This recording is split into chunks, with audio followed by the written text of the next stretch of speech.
Russian President Vladimir Putin has issued a firm stance on Ukraine's future ties with NATO and the European Union.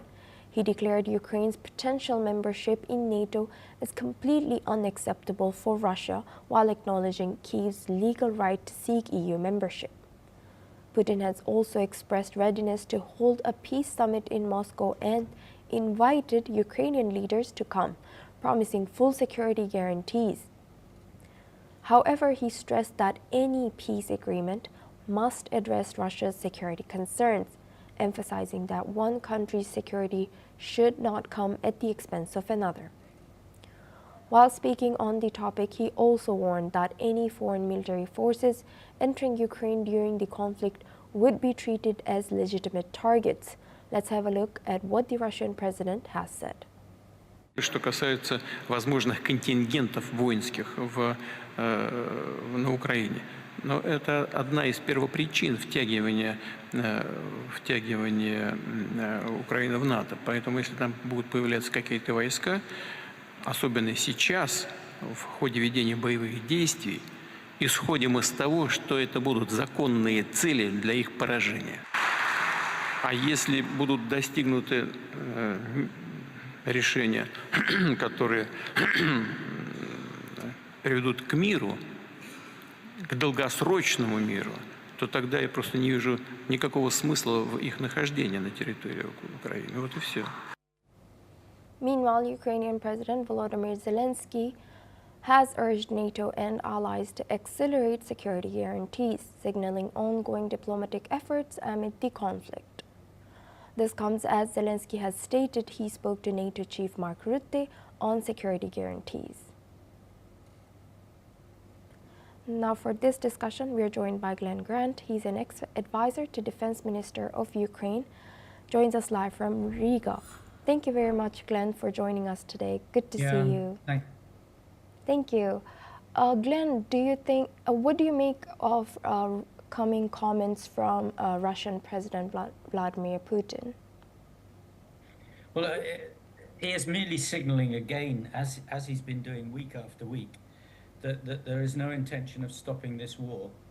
That he is after his maximalist results, and his words echo exactly the same as he's been saying, which highlights that there is no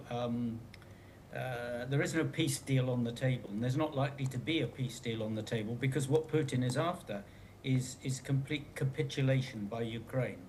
I mean, his comment that you just made about one country's security should not come at the expense of another.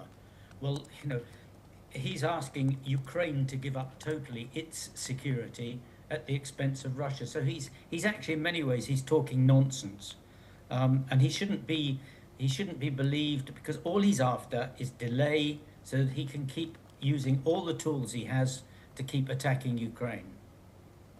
And do you think him inviting Zelenskyy and also the other Ukrainian leaders to Russia, is it trustable? Can they trust and go for negotiation? What do you make of this? Well, of course they can't. It's not trustable, and of course they can't. I mean, look at what he's been doing for the last 15 years. Everything shows that he lies and that he is completely untrustworthy. I mean, he's like a wolf or a bear. I mean, he's like saying, dear chickens, please come and see me in my lair, and I promise not to eat you.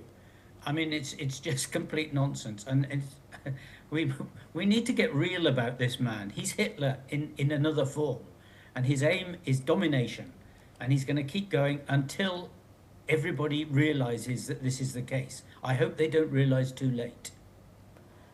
And should Ukraine's right to join NATO or this EU be influenced by Russia's security concerns, or his remarks, Vladimir Putin's remarks, or does this undermine Ukrainian sovereignty? It doesn't undermine Ukrainian sovereignty. It undermines the sovereignty of every single country that's in NATO, and it undermines the sovereignty of every sovereign democratic country in the world. Because what he's saying is, we, Russia, demand the right to to see what you'd want to do, and we're going to say no or yes as we want to, not as you want to as a democratic country. So this is really, really dangerous if people start following this line that Russia should have some say in this. No, Russia is a sovereign country. It should have no say in any other sovereign country's life, wishes, demands, or anything. So Ukraine wants to join NATO, good. Let Ukraine try to join NATO. It doesn't mean NATO will let them in, but at least Ukraine has the right to actually to ask and to work towards it. Right. Thank you, Glenn, for sharing that. Please